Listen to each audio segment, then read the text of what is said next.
Ya, Bapak Ibu. Oke, Assalamualaikum warahmatullahi wabarakatuh. Waalaikumsalam Waalaikumsalam warahmatullahi warahmatullahi wabarakatuh. wabarakatuh. Oke, thank you. Good morning. Selamat pagi, salam sejahtera untuk Bapak Ibu sekalian. Oke, kita mulai ya. Pertemuan kita hari ini saya cek dulu presensi Bapak Ibu. Ini LMS sudah bisa ya, cuma ya ada beberapa ini ya kelemahan sih. Sebentar, where is it? Oh, presensi. Oke, ya. Putri Andini Kameswara, ada Ibu Putri? No? Oke. Uni Handayani? Oke, nggak ada. Atau mungkin sedang ke belakang ya. Rahmati Kurata Aini. Hadir. Oke, thank you. Arif Purnama. Hadir, Oke, ma'am. Arif, ya, thank you, Pak. Next, Liga Valiansyah. Present, ma'am. Oke, thank you. Tuhu Wiono. Pak Tuhu ada? Hadir, Bu. Ada, Oke, Bu. Ada. thank you. Putri Ngawirabaya. Present, ma'am. Mana Ibu Putri? Oke. Next, Sofiatul Ilmah. Present, Suaranya ma'am. kecilin dulu ya, Miss Yuni mau absen. Oke. Sofiatul Twini Zulia Pridayana. Ibu Twini ada? No. Oke, next. Nurlina. Nurlina tidak ada. Hasana. Present, ma'am. Oke. Hasana. Merianti. Present, ma'am. Oke. Merianti. Rahayu Erlina. Yes, ma'am. Yes, oke. Thank you. Atifatur Rahmania. Yes, ma'am. Oke. Next. Fitri Maulidia. Yes, ma'am. Thank you. Zahro Salsabila. Present, ma'am. I'm here. Oke. Esther Suryani Banjarnahor. Yes, ma'am. Oke. Haris. Yes, present, ma'am. Oke. The last one, Astri Permatasari. Yes, ma'am. Ya, oke. Ma'am, I'm Yes. sorry. Putri is here. Oke, Putri Andini ya. Oke. Iya, ma'am. Sorry, Ma'am. ma'am. Yes, next siapa? Ma'am, Mm-mm. Uni Siapa ini? Uni Handayani, ma'am. Oke. Next. Uni Handayani is here. Ya, oke Bu Uni udah. Twini Zulia ada? Ibu Twini nggak ada. Ibu Nurlina? Tidak ada ya. Oke. Nggak ada kabar ya Pak Tuhu ya. Beliau berdua. Oke. Kita save ya. Gimana, Bu? Gimana, Bu? Maaf, udah dua. Oh, Gimana? tadi ada dua yang absen. Ada informasi? Tidak ada, Bu. Ya, oke, baik. Jadi Ma'am, 17. Yes. ini masuk, cuman sepertinya ada masalah jaringan, jadi terpental. Oh ya, nanti kau sudah gabung lagi ya? Ya. Oke, thank you. Oke, kita akan bahas, kita ini ya, sudah masuk ke semiotics, right? Semiotics. Sebentar, where is it? Kita buka dulu.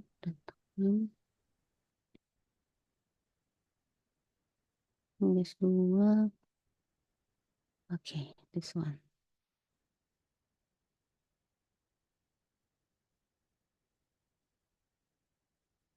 Ya, semiotics ya, Bapak Ibu. Yang akan membahas tentang basic konsepnya. Teori, kemudian ditambah lagi dengan semiotics theory oleh tiga orang theorist, yaitu Charles Sanders Peirce, Barth ya, dan Jacques Derrida. Kemudian research in semiotic of course, and then planning groups research in semiotic and publication. Oke, sebelum before coming to the group presentation, I would like to show you it's a kind of introduction for semiotics ya, Bapak Ibu, sebentar. Oke.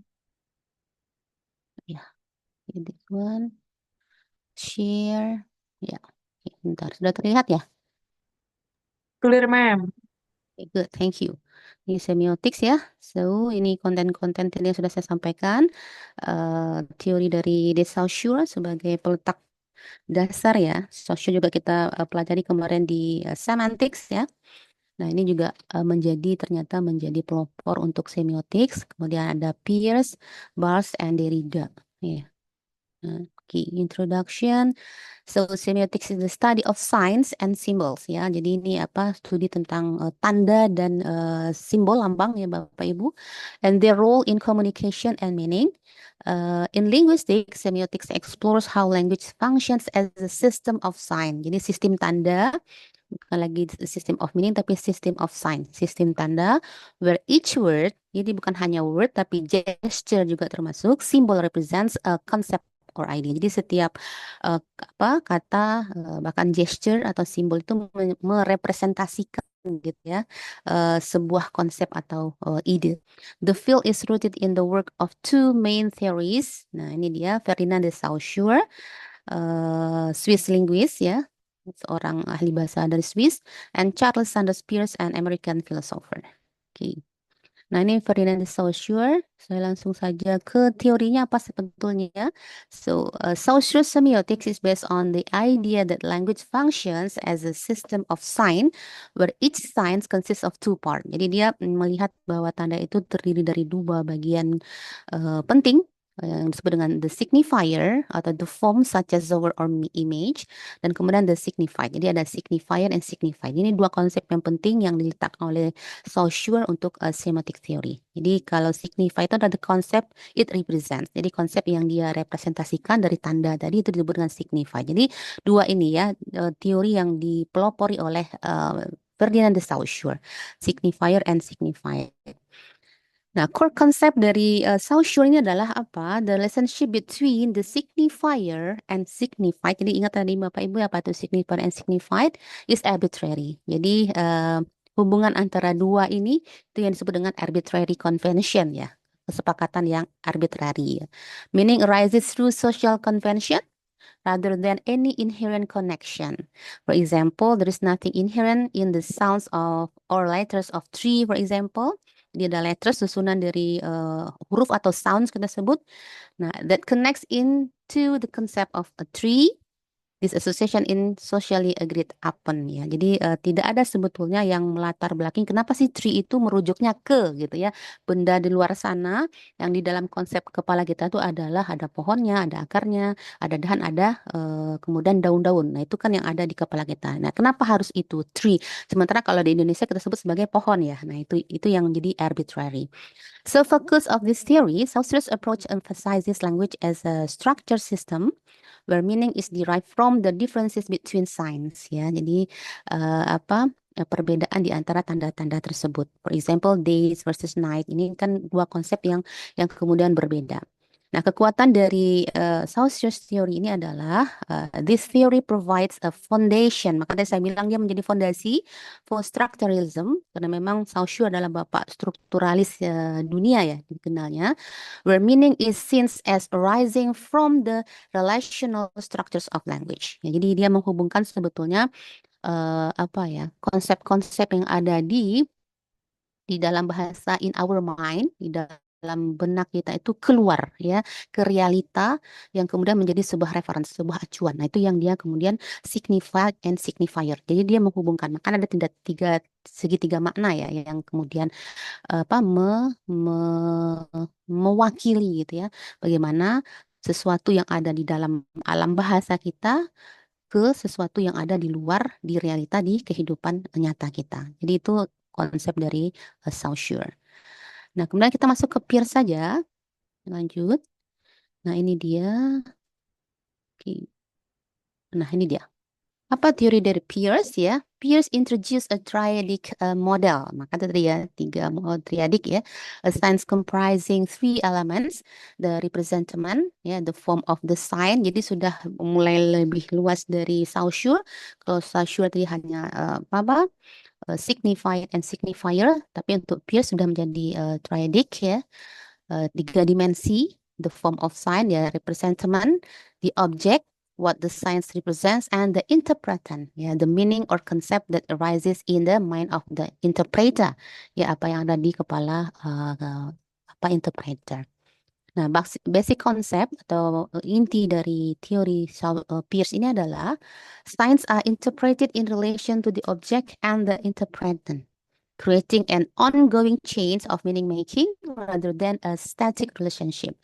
Peirce also categorized sign into 3 types. Jadi tanda itu dibagi lagi oleh Peirce menjadi 3 types based on the relationship to their object. Jadi berdasarkan hubungannya dengan objek, maka tanda itu ada 3 ya. Icon ya, resembles the object, index, directly connected to the object, and symbol. Jadi ada 3 ini. Jadi di dalam triadic ini ada lagi berdasarkan objek dibagi menjadi 3 jenis ya Bapak Ibu. Icon, index, and symbol. Nanti mungkin kelompok penyaji akan lebih memperdalam.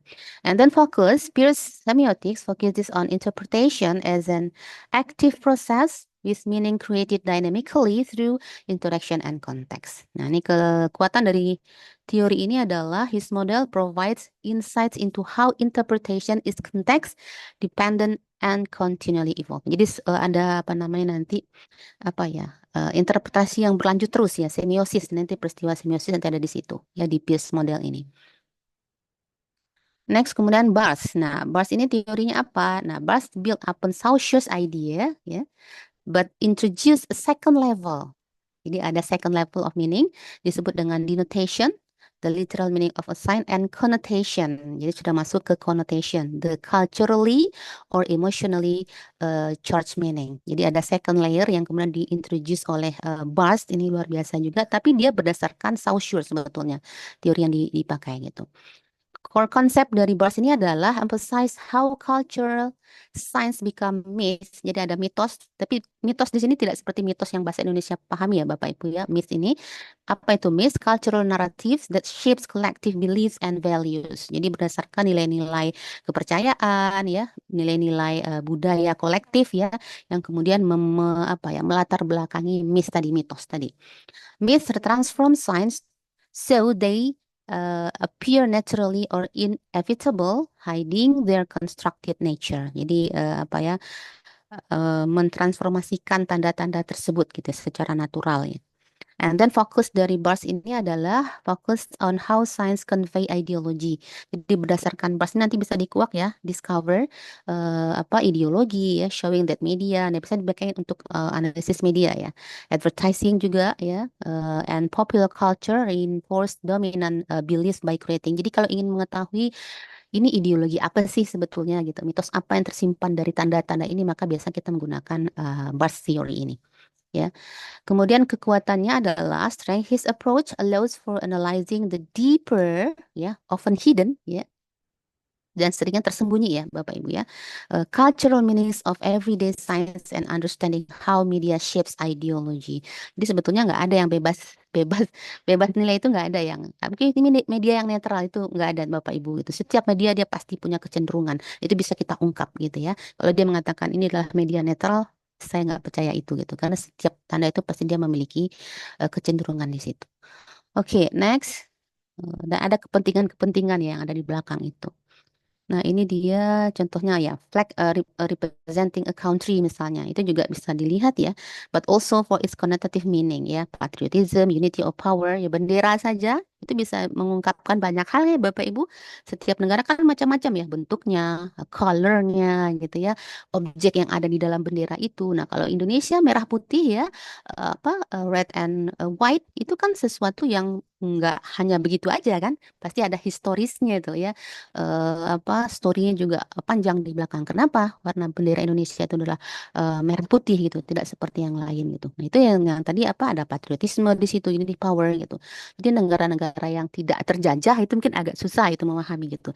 Nah, justru patriotisme itu lahir ketika kita selama 350 tahun dijajah Jepang dan segala macam ya. Nah, jadi merah dan putih itu menjadi sesuatu yang sangat bermakna. Ada ideologi yang terpendam di belakang itu yang kemudian bisa diungkap gitu ya. Showing how the flag functions as myth. Jadi itu ada kepercayaan di situ, mitos ya, that invokes nationalism gitu. Termasuk juga itu rumah-rumah adat itu bisa ya Bapak Ibunya diungkap gitu ya, bentuk-bentuk atapnya itu kan berbeda-beda ya di setiap daerah di Indonesia, rumah Joglo, rumah Minang, atau mungkin adat Batak itu kan beda gitu. Nah, itu sesuatu itu Bapak Ibu, bukan hanya berdiri tapi ada mitos di belakang itu yang kita bisa baca gitu ya berdasarkan semiotik itu kan tanda ya.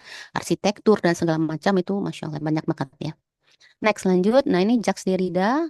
Nah Derrida ini a prominent philosopher contributed to semiotics through ini yang paling baru ya Bapak Ibu. His theory to deconstruction. Jadi apa teori dekonstruksi Derrida gitu ya, which focuses on how meaning in language is never fixed and always subject to change. Jadi tidak pernah tetap ya, selalu berubah. Derrida challenge the idea that science can have stable meanings ya, arguing instead the meaning is constantly different and shaped by context, relationship, and differences between sign.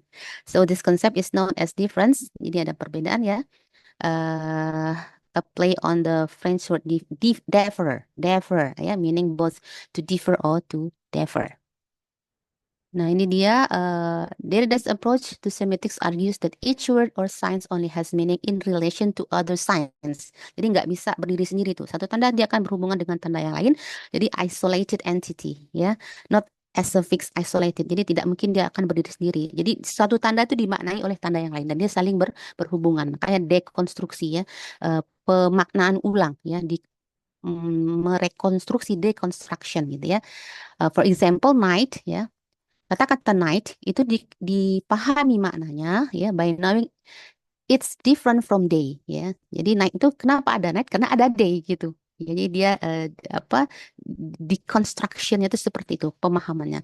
Jadi the meaning of night itu depends on its distinction from day ya. Kenapa ada malam? Karena ada siang gitu ya. And other related concepts gitu. Jadi kenapa ada putih ya karena ada hitam gitu seperti itu. Nah, jadi ini yang kemudian menjadi basic dari Derrida's theory. So this relationship creates a network of meanings that are not absolute but constantly shift depending on context and interpretation. Nah, ini banyak hal nanti yang bisa silahkan dikaji ya Bapak Ibu. Di advertising itu paling banyak itu di advertising sebetulnya. Untuk kita bisa terapkan ya pemaknaan dari konsep-konsep tanda ini. How to do semiotic study in academic research. Nah, ini saya sedikit. Pertama kita bisa choose a subject of study. Kemudian define the semiotic framework. Kita akan menggunakan apa? Saussure, Peirce, Bars, atau Derrida. Nah, itu perlu. Kemudian yang ketiga, collect and describe data.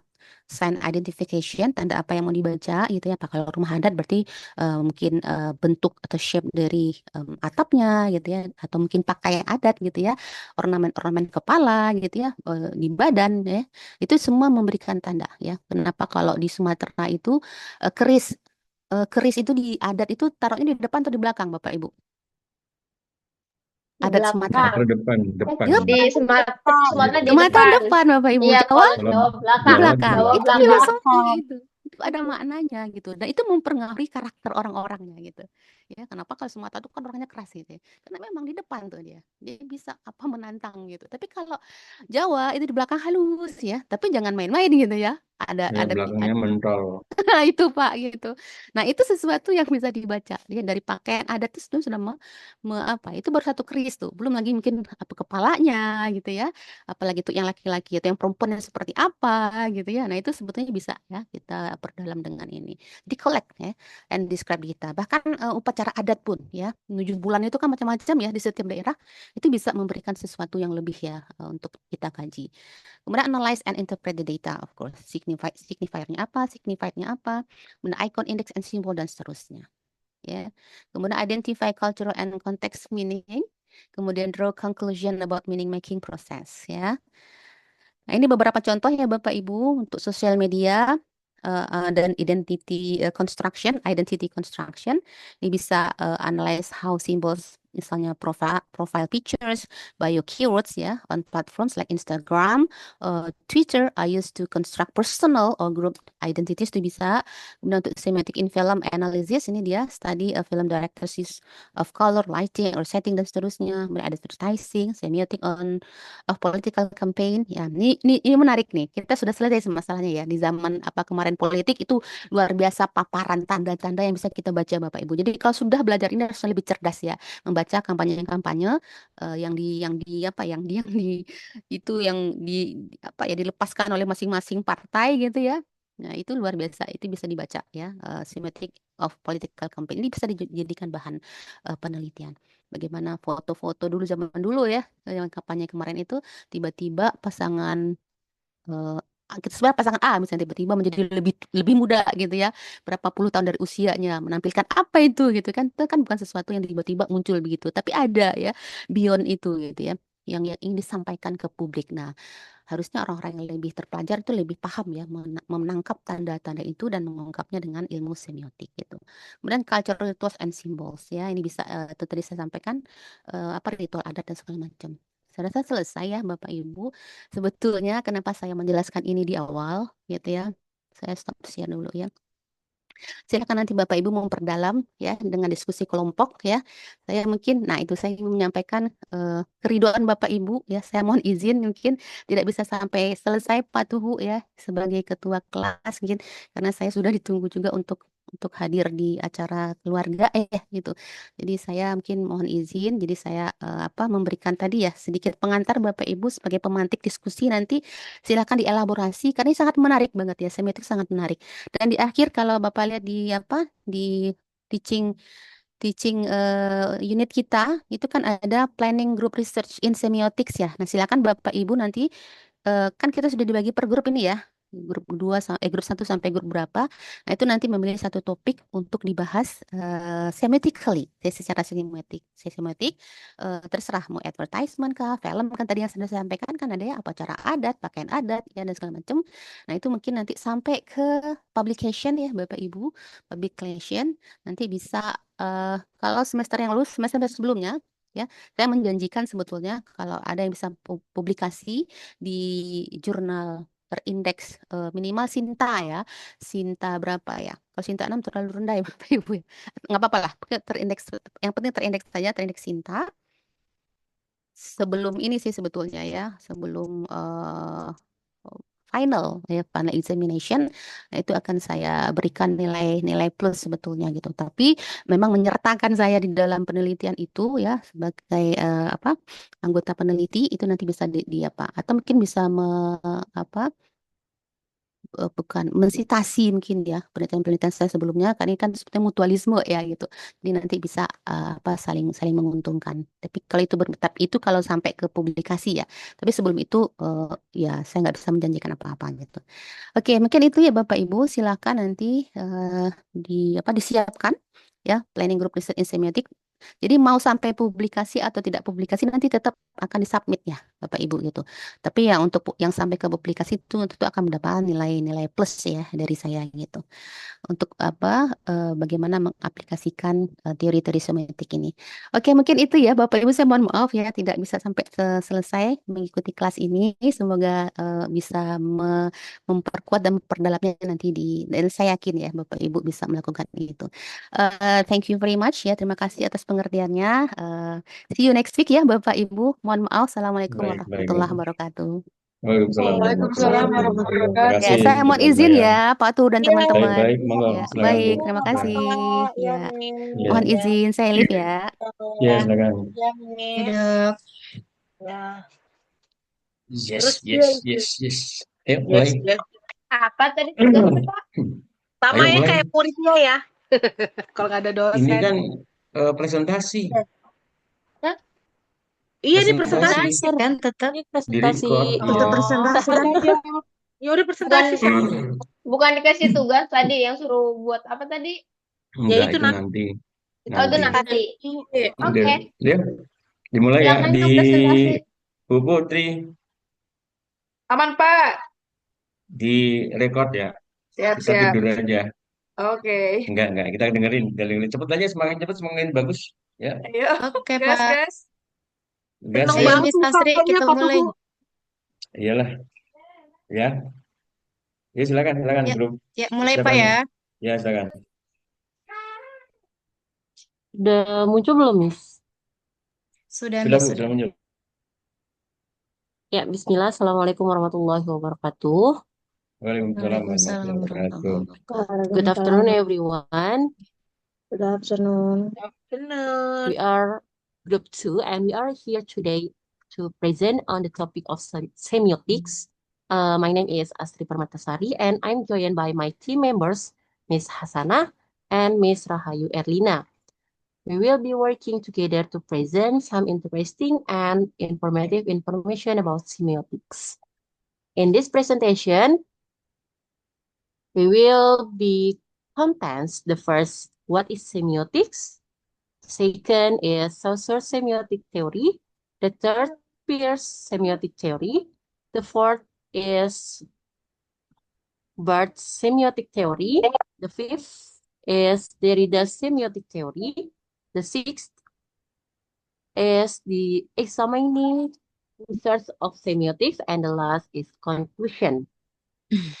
We hope that our presentation will be informative and engaging, and that you will learn something new and useful today. Let's get started. The first speaker is Miss Hasana.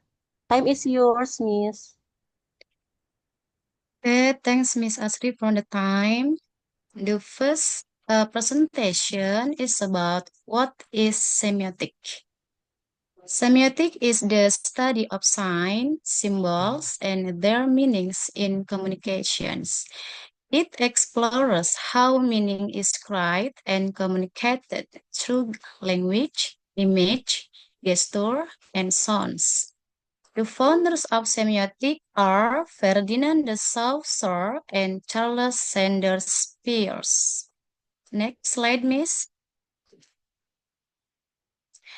Okay, the Saussure semiotic theory. Ferdinand de Saussure, 1857 until 1913. A Swiss linguistic is considered one of the founders of semiotics, the study of signs. His theory focuses on how meaning is described and communicated through signs in language. Some key aspects of Saussure theory divide four parts. The first is the nature of the sign. According to Saussure, sign is the basic unit of meaning in language. Every sign consists of two parts. The first is signifier, the form of the sign, such as a sound, word, or image. Example word tree. And the signifier is the concept it represents, idea of a tree. Large plant with a trunk, branches. The second theory for Saussure is the arbitrary nature of the sign. Saussure emphasized that the relationship between the signifier and the signified is arbitrary. There is no natural or logical connection between the two. For example, the English word tree and the Indonesian word pohon both refer to the same concept, but the connection between sound and meaning is purely conventional. Next slide, Miss. The third theory of the Saussure is language as a system of differences. For Saussure, meaning arises not from individual signs alone, but from their differences within the language system. Word gain, meaning because they are distinct from other words. For instance, tree means what it does because it is not vase, plant, or flower. Language therefore function as a system of interrelated differences rather than isolated label for things. And the last theory is Lang and Carroll. Saussure also distinguished between two aspects of language. The first is Lang, the abstract structural system of rules and conventions shared by linguistic community. For example, is the rule sentence structure, subject, verb, and object other. And the second is parole, the actual individual act of speech or language used in real situation. For example, a specific sentence, someone says, like I love reading books. These distinctions show that semiotic is concerned more with lang, the underlying structure that makes meaning possible. Next slide, Miss. Okay, the second theory is Peirce semiotic theory. Charles Sanders Peirce, 1837 until 1914, an American philosopher, logician, and scientist, is one of the founders of modern semiotics. His theory of science, often referred to as Persian semiotic, provides a comprehensive framework for understanding how signs function to produce meaning. Unlike Ferdinand de Saussure's two-part model, the sign, signifier, and the signified, Peirce developed a tedic model, emphasizing the dynamic process of interpretation and meaning making. Next slide, Miss. Okay. Some aspects of Peirce theory include the first, the tedic model of the sign. According to Peirce, a sign is something that stands for something else to someone in some capacity. He defined it as a relationship among three interrelated components. The first is representative, is the form of the sign what we perceive, such as word, sound, image, or gesture. For example, the word cat, or an image of a cat. And the second is object, is the thing or concept that the sign refers to in the real world or in the mind. Example, the actual animal, cat. And the last is interpretant, is the meaning or understanding produced in the mind of the interpreter when encountering the sign. Example, the mental idea or feeling associated with a cat. Next slide, Miss. The second is type of sign, 3 categories. Peirce also categorized sign based on the relationship between the representative and the object. The first is icon. Is a sign that resembles or imitates its object. Example, a photograph or drawing of a cat. The second is index, is a sign that has a direct or causal connection to its object. Example, smoke as an index of fire. Footprints, an index of someone's presence.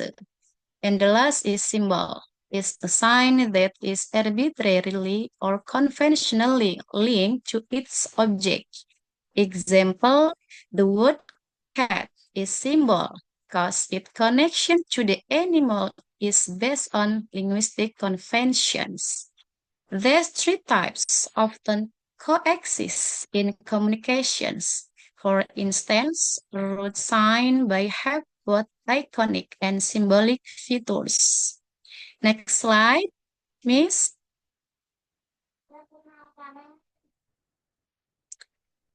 Okay, the Barter semiotic theory will be delivered by Miss Rahayu Erlina. Okay, thank you, Miss Hasana.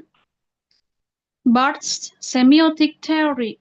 Roland Barthes, 1915 to 1980, was a French literary theorist, philosopher, and semiotician who expanded the ideas of Ferdinand de Saussure.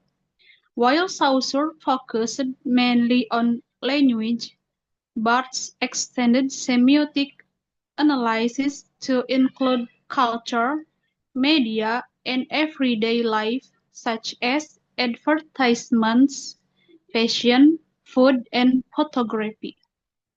For Barthes, everything can function as a sign that communicates meaning, not only words.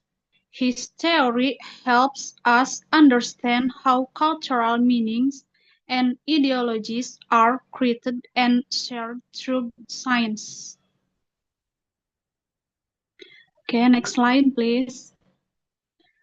The first one is Barthes' extension of Saussure's model. Building on Saussure's two-part model, signifier plus signified. Barthes proposed that sign can operate on two levels of meaning. The first one is denotation. Denotation is the literal, primary, or obvious meaning of a sign, what we directly see or read. Example, a picture of a rose denotes a flower. The second is connotation. Connotation is the associated, secondary, or cultural meaning of a sign, the emotions, ideas, or values attached to it. Example, the same rose can connote love, romance, or passion, depending on cultural context. These two levels show that meaning is not fixed but shaped by cultural and social experiences. Okay, next slide. The second is myth as a second-order semiotic system. One of Barthes' most influential contributions is his concept of myth. He described myth as a second-order semiotic system, meaning that the first system, or denotation, becomes the signifier of a second system or connotation.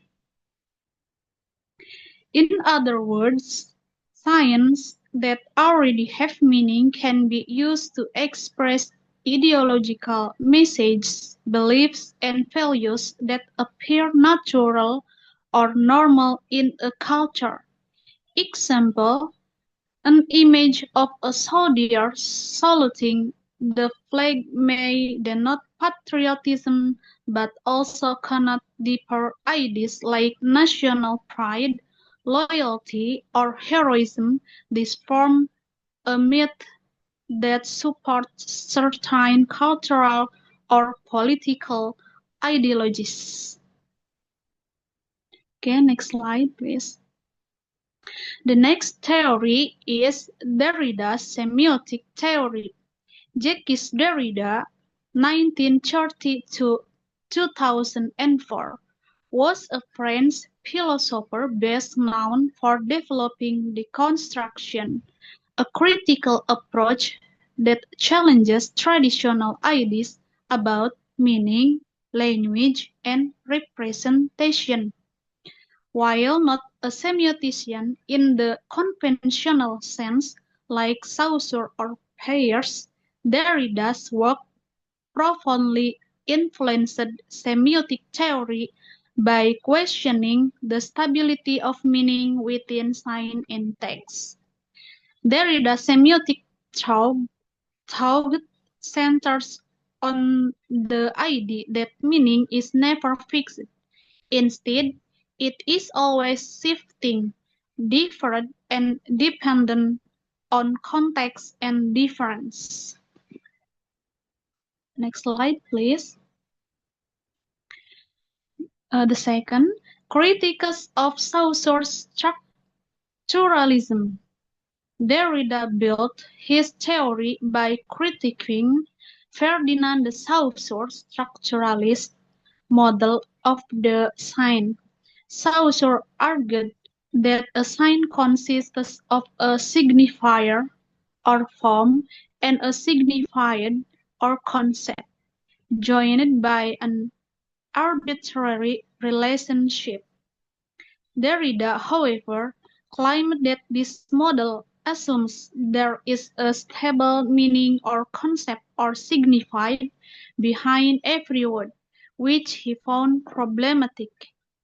For Derrida, meaning does not originate from a direct link between signifier and signified.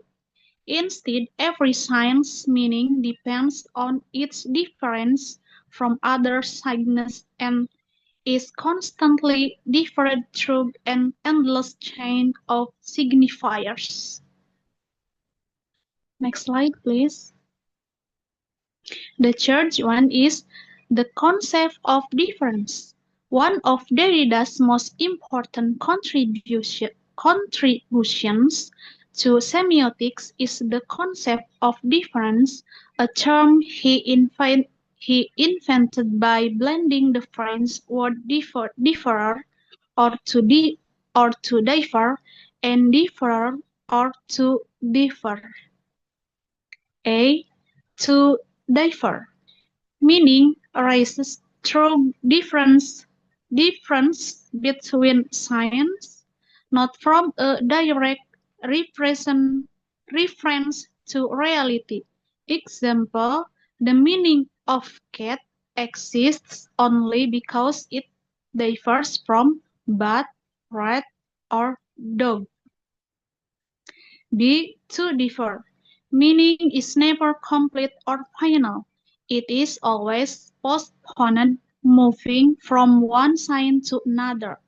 Example, when we try to define a word, we use other words, and those words need further explanation. Meaning is therefore endlessly different.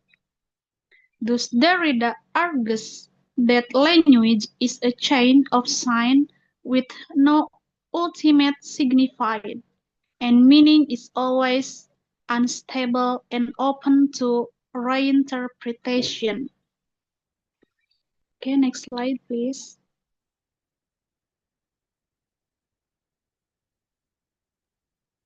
Okay.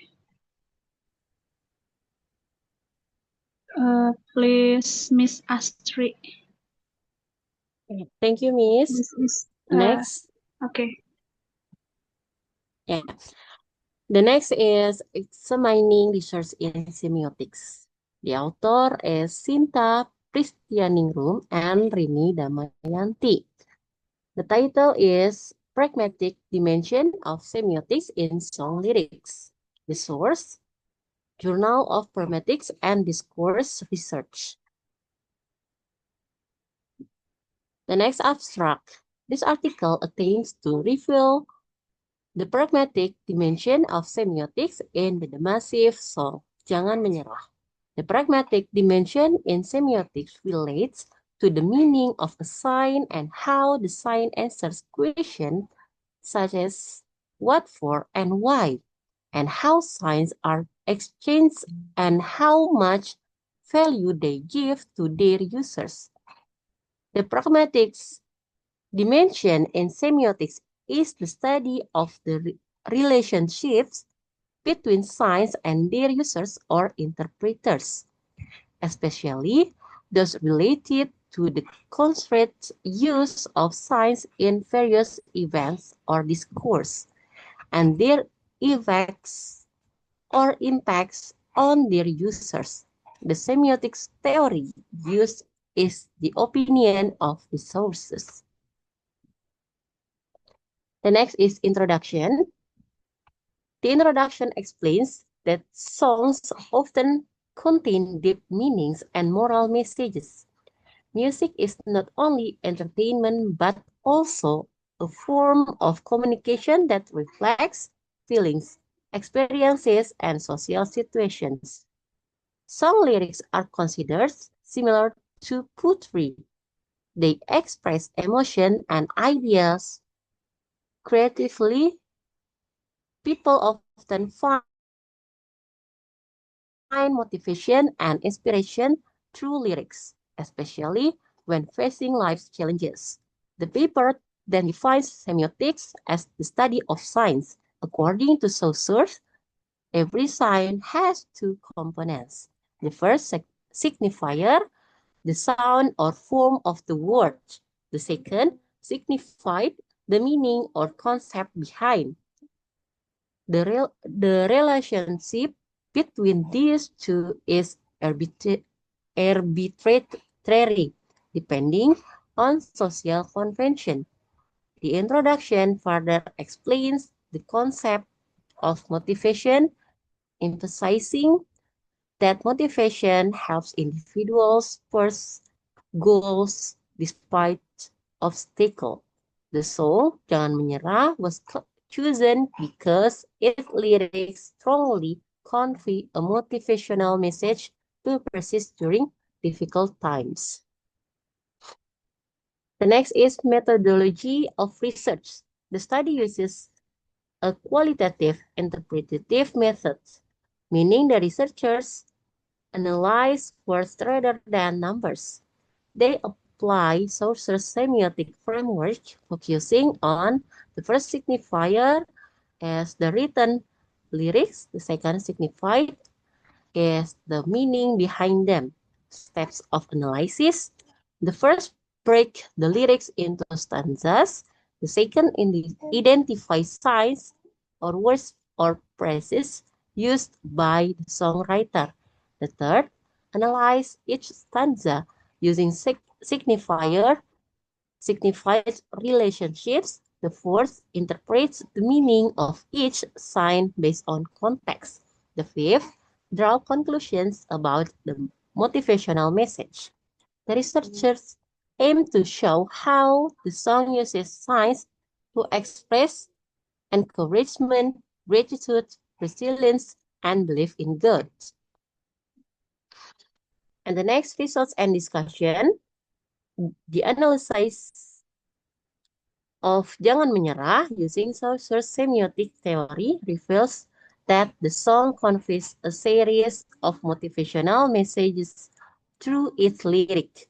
The first stanza highlights the idea that humans are inherently imperfect and should accept their weaknesses without regret, as regret only hinders future growth. The second stanza portrays the emotional weights of life's challenges, showing how difficulties can lead to feelings of despair and make life seem meaningless moving forward. The third stanza encourages listeners to stay grateful and continue doing their best, emphasizing that gratitude and positive action can help one rise above hardship. And finally, the fourth stanza reinforces the importance of patience and faith, expressing the belief that God will guide and support those who remain steadfast. Overall, the song uses simple yet powerful signs to inspire resilience, hope, and perseverance in the face of adversity. And the next summary. The study concludes that the massive Jangan Menyerah contains a strong motivational message when examined through Chaucer's semiotic framework. A stanza represents a different stage of human struggle, from recognizing personal imperfections to facing heavy challenges. And finally, finding renewed strength through gratitude, patience, and faith. The second, the lyrics function as signs that encourage listeners to accept themselves, stay resilient, and trust that difficulties will eventually lead to better outcomes. Overall, the song promotes a consistent message of perseverance. No matter the situation, one should continue trying, remain hopeful, and believe that God will provide guidance and support. This makes Jangan Menyerah not only a piece of music, but also a meaningful motivational text for its audience. And the last is conclusion. And our presentation is Ferdinand, the sources, argues that meaning comes from the relationship between the signifier and the signified, showing that language is a system of differences without fixed sense. Charles Sanders Peirce expands semiotics into a triadic model sign object interpretation, emphasizing what meaning that meaning is a continual process of interpretation. Roland Barthes highlights how science operates within culture, revealing hidden ideological message or myths behind everyday image and text. Jacques Derrida challenges the stability of science altogether, proposing that meaning is always different and unstable through the process of difference. Together, these four theories show that meaning is not fixed or natural. It is constructed, interpreted, and constantly shifting depending on language, culture, and context. Okay, thank you. That concludes our presentation. Now it's time for Q&A. Please go ahead and ask your question.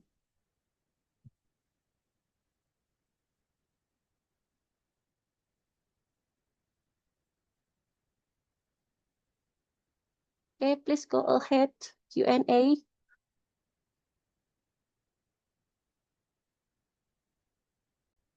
Mr. Tuhu.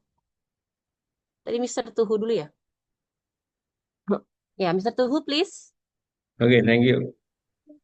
My question is that Bartes was interested in how media and popular culture communicate not only information but also values and belief. How does Bartes' idea of denotation and connotation image or text? Thank you.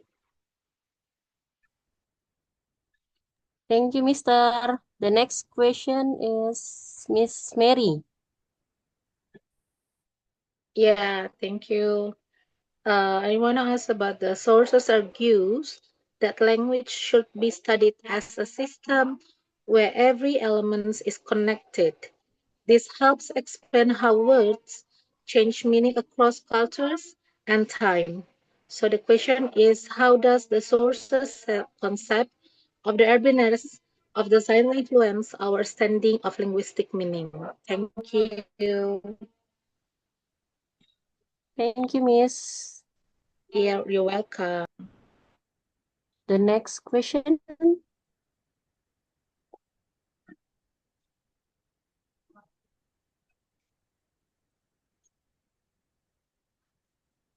Okay, maybe I want to try. The answer is by Miss Mary. The question is, how does social concept of the arbitrariness of the science influence our understanding of linguistic meaning? Okay, the answer is Saussures' concept of arbitrariness means that there is no natural link between a word signifier and its meaning or signified, because the connection is based on social agreement. Meaning can change across language, cultures, and historical periods. This shows that linguistic meaning is flexible and shaped by convention, not by nature.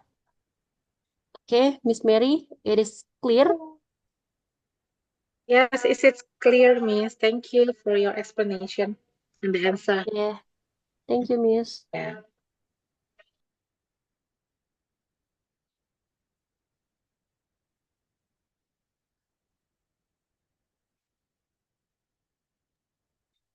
Okay, the next question from Patuhu. The question is, how does Barthes' idea of denotation and connotation explain the layer, meaning an image or text?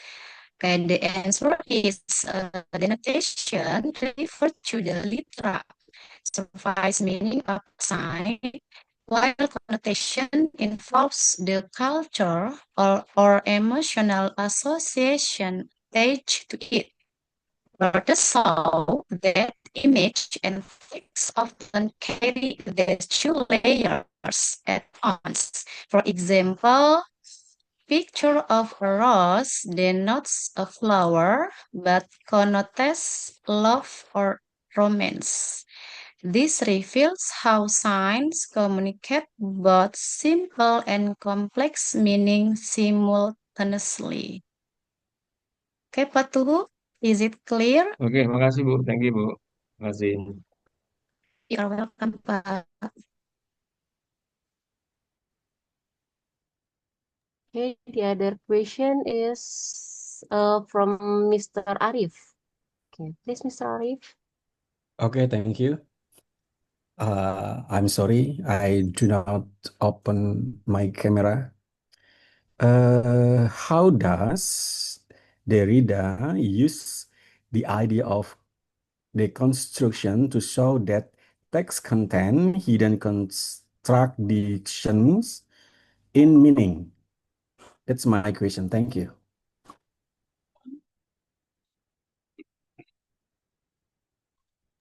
Thank you, Mr.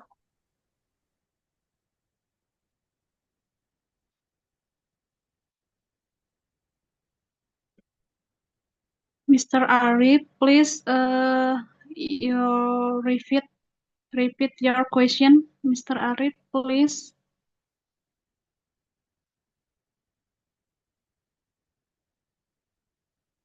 Mr. Arif, can you repeat your question?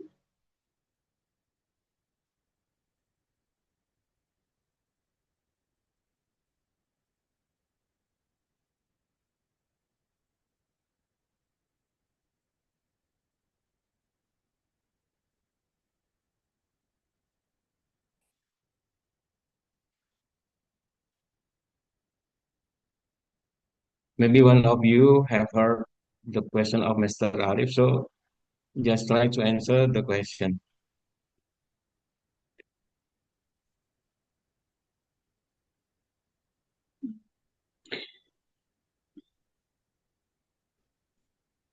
Okay, maybe I repeat the question from Mr. Arif.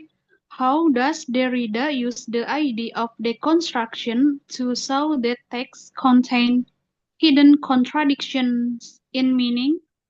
That's true, Mr. Arif. Menghilang ini Mr. Arif. Yeah, thank you for your answer. Oh, I have no. Langsung jawab aja kalau Iya, salah-salah. baru saya ulang lagi pertanyaannya, Mr. Arif, untuk memastikan.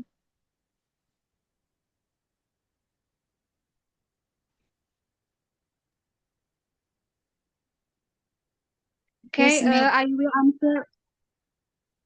Yes, Miss. I Yeah, will try to answer for the question from Mr. Arif. Derrida's deconstruction reveals that texts depend on binary oppositions like presence or absence, speech or writing, that are unstable and rely on each other for meaning. By examining these oppositions, he shows that texts contain internal tensions and contradictions. The contractions proves that meaning is not fixed by shifts depending on how the next is read. Okay, thank you.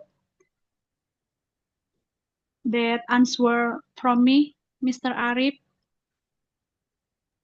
Yeah, thank you, thank you. You're welcome.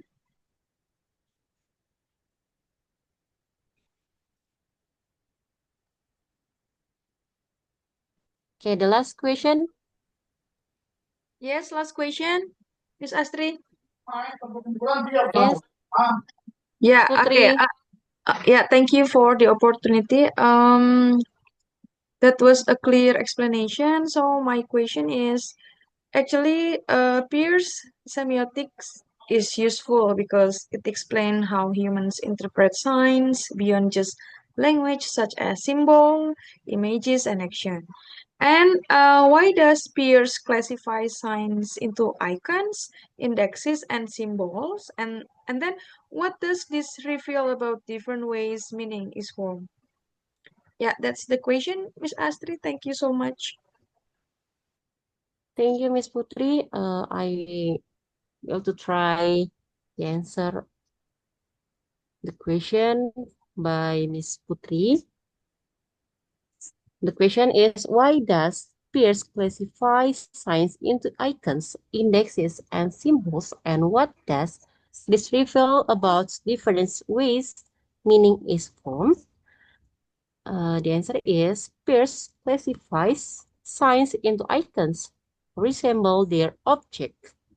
Indexes directly connected to the object.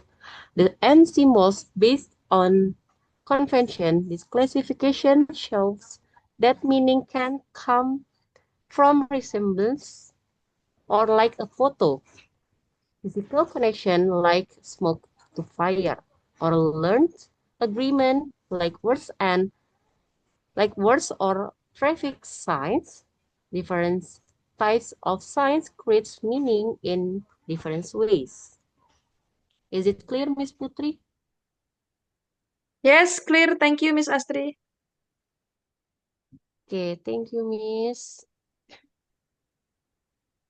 Yeah. Okay, that's all. We are at the end of our presentation. We would like to thank you for your interest and participation. We hope that you have enjoyed it, and we look forward to seeing you again soon. Thank you. Assalamualaikum warahmatullahi wabarakatuh. Waalaikumsalam Waalaikumsalam warahmatullahi wabarakatuh. warahmatullahi Warahmatullahi wabarakatuh. wabarakatuh.